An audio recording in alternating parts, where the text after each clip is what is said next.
గణేశ, ఇంకేమీ మాట్లాడవద్దు, మౌనం వహించు. ప్రేమాభిమానాల బంధనాల్లో చిక్కుకుపోయి బందీనైపోయాను నేను. ఒకవైపు మా పుత్రుడు నా పట్ల తనకున్న ప్రేమ బాధ్యతలను వ్యక్తం చేస్తున్నాడు. మరొక వైపు కర్తవ్య పాలన చేసే భర్త. వారికి వారి కర్తవ్యమే అన్నిటికంటే ప్రధానం. అందుకే తన కుటుంబాన్ని కూడా దండిస్తూ మనకి సత్యాన్ని సాక్షాత్కరింపజేస్తున్నారు. అపారమైన శక్తులను పొందడంతో పాటు దానికి తగిన బాధ్యతలు వహించక తప్పదు. తమరి మాటలకు అర్థమేమిటి పార్వతి? నేను కేవలం కర్తవ్యబద్ధుడైన భర్తనేనా? తమరికి తెలియనిది కాదు నా వరకు బాధ్యతలే ప్రధానమని. అందులో సకల చరాచర సృష్టిలో అందరి మేలు కూడా ఇమిడి ఉంది. అలాంటి నాకు కుటుంబ బాధ్యతలు పట్టవు అంటే అది ఏమాత్రమూ సమంజసము కాదు.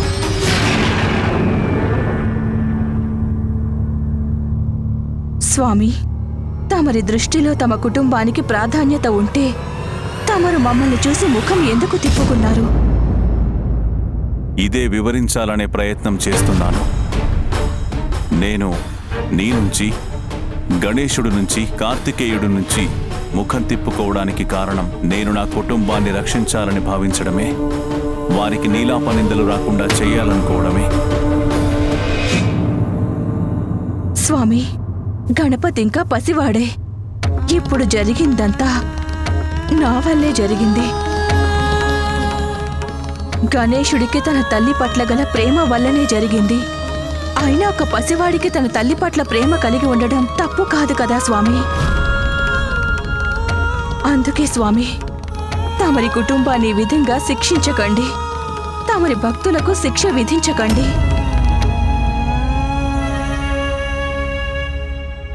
ఉమా, నిన్న జరిగినదంతా గణేశుడి ఆవేశం కారణంగా జరిగింది. ప్రథమ పూజ్యుడిగా తన బాధ్యతను విస్మరించకూడదు.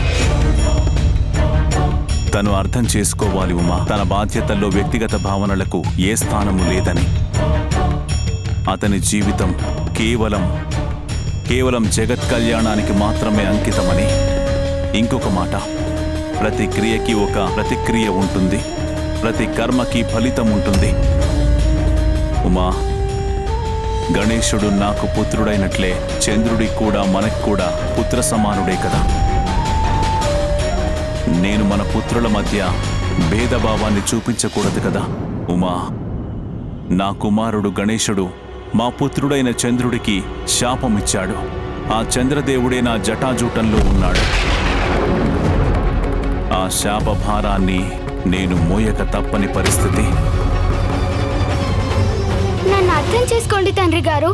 తమ పుత్రుడైన చంద్రుడు మా మాతకు కష్టం కలిగించారు. తన స్పృహ తప్పేలా చేశారు. దీన్ని నన్ను ఎలా సహించమంటారు తండ్రి గారు? ఎలా సహించమంటారు? తమరే చెప్పండి.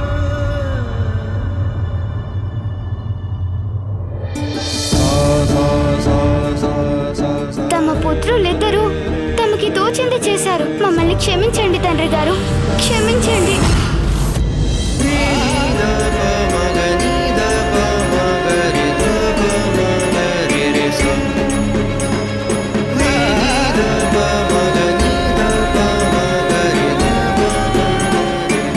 గణపతి ఏది వినకుండా అర్థం చేసుకోకుండా వెళ్ళిపోతున్నాడు ఎందుకని? తండ్రి గారి మాటలు కూడా తనని ప్రభావితం చేయలేకపోవడానికి కారణం ఏమై ఉంటుంది? ఓం నమః శివాయ. ఓం నమః శివాయ. భావముడి క్రోధం ఇంతగా పెరగడం మంచిది కాదు. తన క్రోధం ఉపశమించకపోతే సృష్టిపై దాని దుష్ప్రభావం పడక ఏమాత్రం తప్పదు.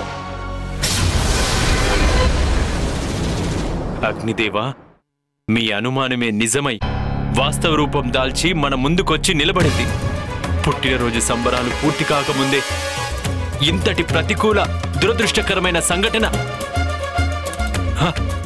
కళ్ల ముందే సంభవించింది. దేవేంద్ర, నాకు ఈ విషయం అర్థం కావట్లేదు. మన చంద్రదేవుడు గణేశుని చూసి అంత పరిహాసించాల్సిన అవసరం ఏముంది? వర్ణదేవా,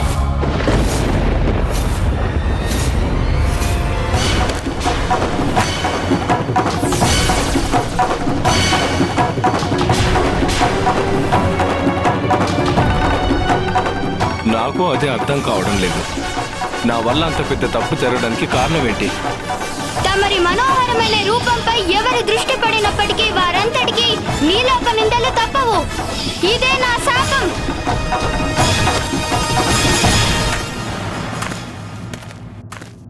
దేవతలారా జాగ్రత్త! శ్రీ గణేశుడి శాపాన్ని మరవకండి.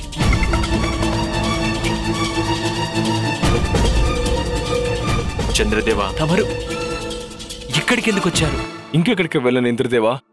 తమరే చెప్పండి, ఏమిటి విచిత్ర పరిస్థితి? నేను మీలా దేవుణ్ణే కదా, కానీ ప్రథమ పూజ శ్రీ గణేశుడి శాపం ఇచ్చాక దేవతల్లోనే నా ఉనికి ప్రశ్నార్థకంగా మారిపోయింది. మీరే చెప్పండి, ఏం చేయాలి దేవేంద్ర? ఎక్కడికి వెళ్ళాలి? చంద్రదేవ, నేను తమరి బాధని అర్థం చేసుకోగలను, కానీ నన్ను క్షమించండి. ఈ విషయంలో మీకు ఏం చెప్పాలో, ఎలా సహాయం చేయాలో నాకు అర్థం కావట్లేదు. ఇప్పుడు ఇలా మాట్లాడితే ఏం లాభం చంద్రదేవా? తమరు విక్కరించే ముందు ఏమీ ఆలోచించలేదు. అయినా ప్రథమ పూజ్యుడిని ఎందుకు పరిహసించాలి? ప్రథమ పూజ్య గణేశుడిని, పార్వతీనందన గణేశుడిని, విఘ్నహరుడు గణేశుడిని చూసి నవ్వే ముందే మీరు బాగా ఆలోచించుకుని ఉండాల్సింది. ఎవరైనా మీలా పిల్లల ఆకారాన్ని చూసి విక్కిరిస్తారా? చంద్రదేవ, మాకు విధిలేని పరిస్థితి. తమరిక్కడ ఉండడానికి మాలో ఏ ఒక్కరికి అంగీకారం కాదు. ఒకవేళ మేము మీ వైపు చూసామంటే మేమంతా నీలాపరిందల పాలవుతాం. తమరు చేసిన తప్పుకి ఫలితంగా మేమంతా ప్రమాదాలను కొని తెచ్చుకోలేము. దేవతలారా, నేను మీ బాధను అర్థం చేసుకోగలను. గతంలో కూడా నా వల్ల చెడు జరిగింది, కానీ నా మాట నమ్మండి, ఇక నా వల్ల ఎవ్వరికీ ఎలాంటి హాని ఎంత మాత్రమూ జరగనివ్వను.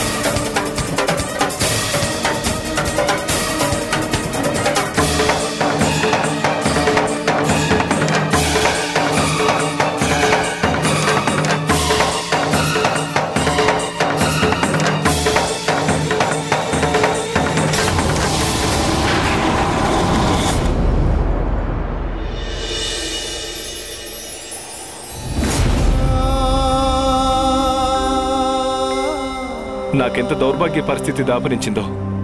నాకు అయిన వారందరికీ కూడా నేను కానివాడిగా మారిపోయాను.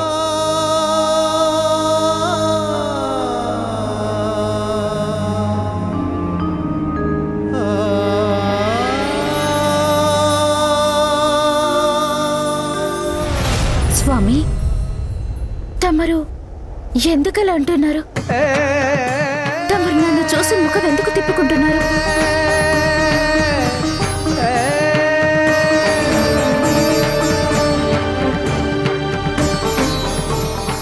స్వామి, వద్దు రోహిణి,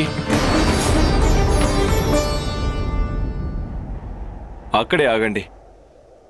నా దగ్గరకు వచ్చే ప్రయత్నం చేయకండి. నేను వీడుకోలు తీసుకోవడానికి వచ్చాను. అక్కడి నుండి సాగనవ్వండి.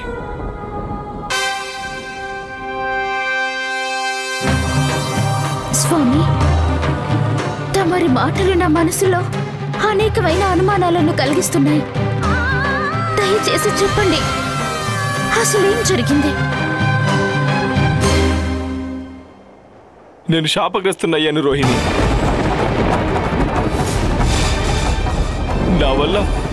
నా వల్ల అపరాధం జరిగింది.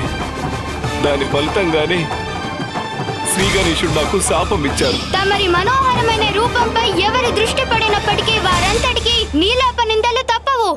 ఇదే నా శాపం.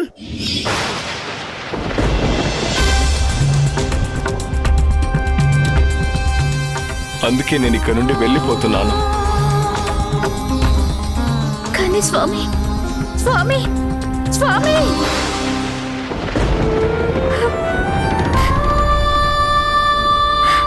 స్వామి, స్వామి, ఎంతటి అనర్థం జరిగింది?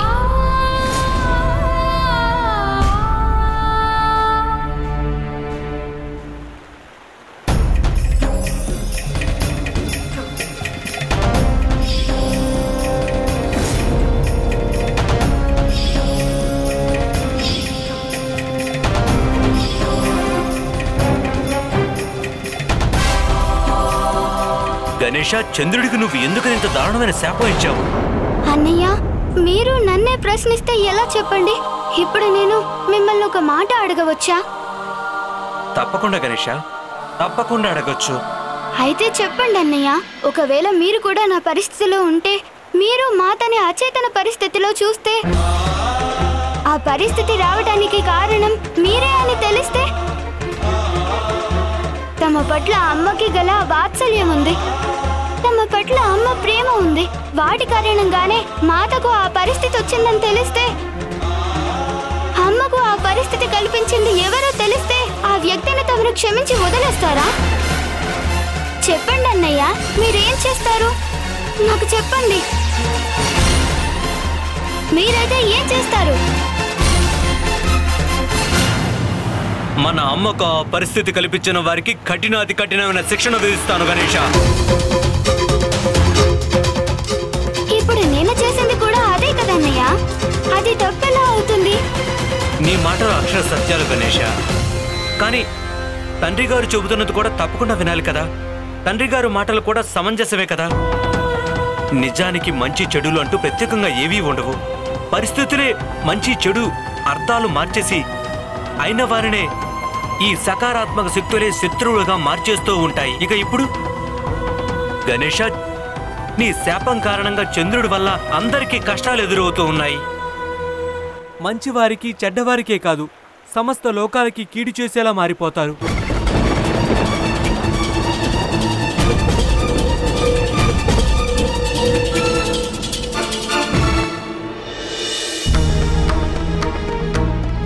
ఎంత పని జరిగింది!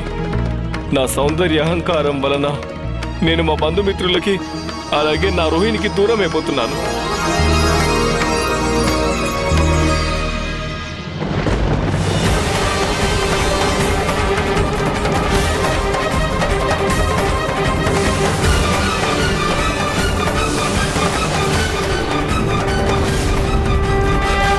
తమరి మనోహరమైన రూపంపై ఎవరి దృష్టి పడినప్పటికీ వారంతటికీ నీలాప నిందలు తప్పవు.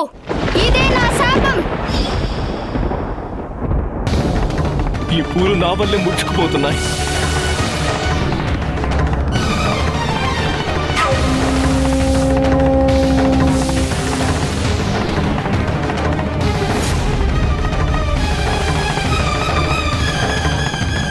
ఇది నిజమే, ఇవన్నీ నా శాపం వల్లే జరుగుతున్నాయి. లేదు లేదు,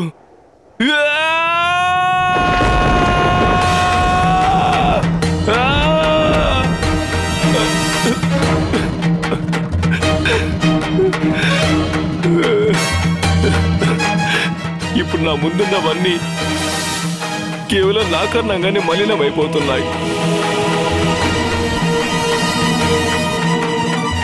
ఇది ఏమాత్రం మంచిది కాదు. ఇంత పెద్ద శాపాన్ని నేను సహించలేకపోతున్నాను.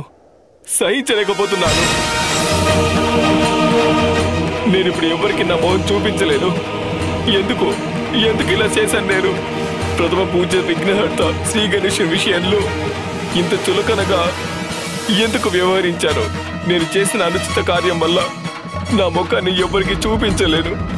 నా ముఖం ఎవరికి చూపించని విధంగా మారిపోయింది.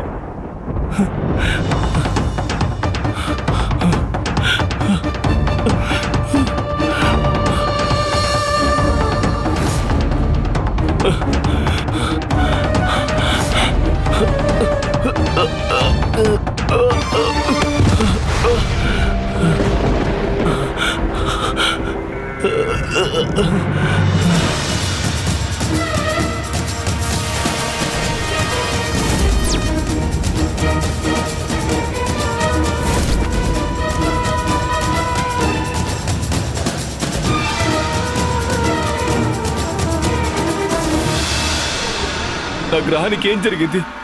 ఎలా వచ్చింది నల్లటి మచ్చ? లేదు, ఇంక నేను ఎవరికి నా ముఖాన్ని చూపించలేను. ఎవరిపైన మచ్చ పడడానికి కారణంగా మారలేను. నేను శాశ్వతంగా నీటిలో మునిగిపోతాను. ఆ నీటిలో నన్ను ఇంకెవరు చూడలేరు.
అర్థమైనదా నీకు నీవు చేసినదేమిటో?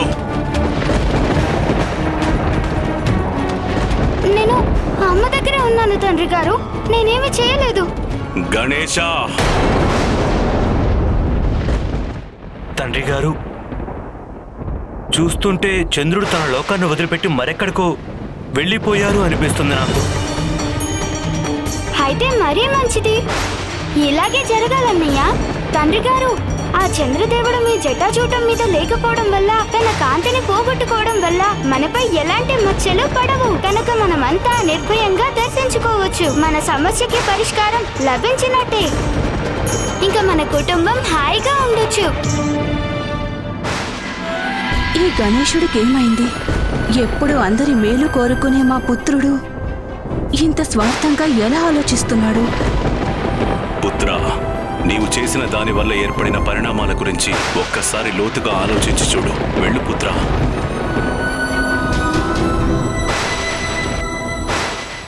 బ్రహ్మదేవ, సరస్వతీమాత, గణేశుడు ఇచ్చిన శాపానికి కారణం అర్థం చేసుకోగలను నేను. మా స్వామి చంద్రదేవుడు పొరపాటున పార్వతీమాతకు కష్టం కలిగించారు. ఫలితంగా స్వామి ఎవరి దృష్టి పడకుండా ఎక్కడ దాక్కున్నారు. వారు వెళ్ళి కూడా చాలా రోజులు గడిచిపోయాయి. వారెక్కడున్నారో ఎవరికి తెలియదు ప్రభు. చూడు రోహిణి, గణేశుడికి తన తల్లిదండ్రులే ప్రధానము. లేకపోతే గణేశుడు పూర్తిగా కపటం లేని సున్నితమైన దయాగుణం కలిగిన బాలుడు. తన తల్లి స్పృహ తప్పడం చూసి అతడికి ఆగ్రహం కలగడం కూడా సహజమే. ప్రభు, కేవలం నేను మా స్వామి పరిస్థితిని విన్నవించుకోవడానికి మాత్రమే రాలేదు. తమరే ఆలోచించండి ప్రభు. చంద్రుడు లేకపోతే సకల సృష్టి సమతుల్యతని కోల్పోతుంది.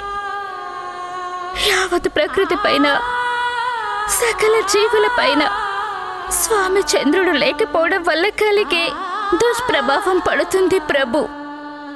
ఇప్పుడు తమరే సకల ప్రాణులను రక్షించడానికి, సృష్టిని కాపాడడానికి తగిన ఉపాయం చెప్పండి. తగిన ఉపాయం చెప్పండి.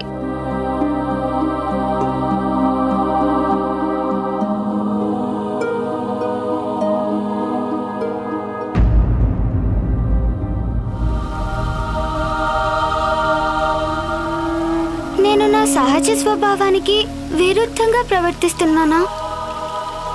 అయినా నాకు పదే పదే కోపం ఎందుకు వస్తుంది? ఇందుకు కారణమేమిటి? తండ్రి గారి మాటలు ముమ్మాటికి నిజం. నేను క్రోధానికి లోనై చంద్రదేవుడికి శాపం ఇచ్చాను. కానీ ఎందుకు? ఈ మార్పుకి కారణం ఏమై ఉంటుంది?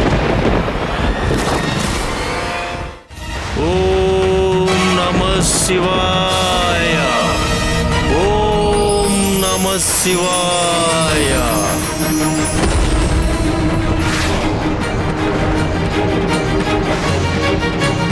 ఓం నమః శివాయ.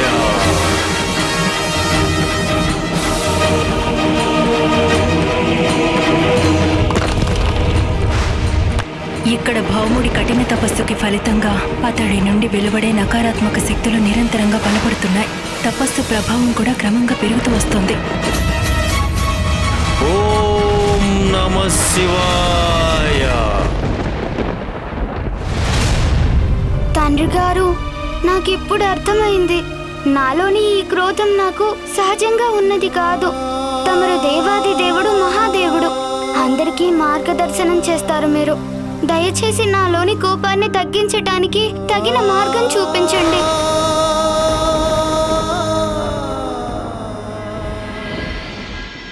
గణేశుడు పరస్పర వ్యతిరేక భావాలతో తల్లడిల్లుతున్నాడు. పుత్ర కార్తికేయ, వెంటనే వెళ్ళు. తనతో సంభాషించు. తనకు తగిన మార్గం చూపించు. చంద్రుడు లేకపోతే సకల లోకాలకి కలిగే హాని ఏమిటో స్పష్టంగా వివరించు. వెళ్ళు పుత్ర. తమరి ఆజ్ఞ తండ్రి గారు. తమరే మాకు ఆధారం ప్రభు. తగిన మార్గం చూపించండి. రోహిణీదేవి, ఈ పరిస్థితి గణేశుడు చంద్రుడికి శాపం ఇవ్వడం వల్ల ఉత్పన్నమైనది. కనుక ఈ ఆపదని గట్టెక్కించగలిగిన వాడు కేవలం గణేశుడు మాత్రమే. రేపు కృష్ణపక్ష చతుర్థి. మీరు నోము ఆచరించి గణేశుణ్ణి పూజించండి. గణేశుణ్ణి ప్రసన్నం చేసుకోవడానికి ఇది మాత్రమే తగిన ఉపాయం.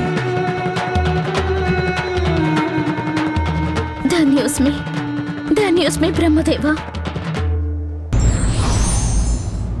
భక్తిలోని శక్తితో మనం ఎంతటి సమస్యనైనా పరిష్కరించవచ్చు. అందుకు పూర్తి అంకితభావం కావాలి.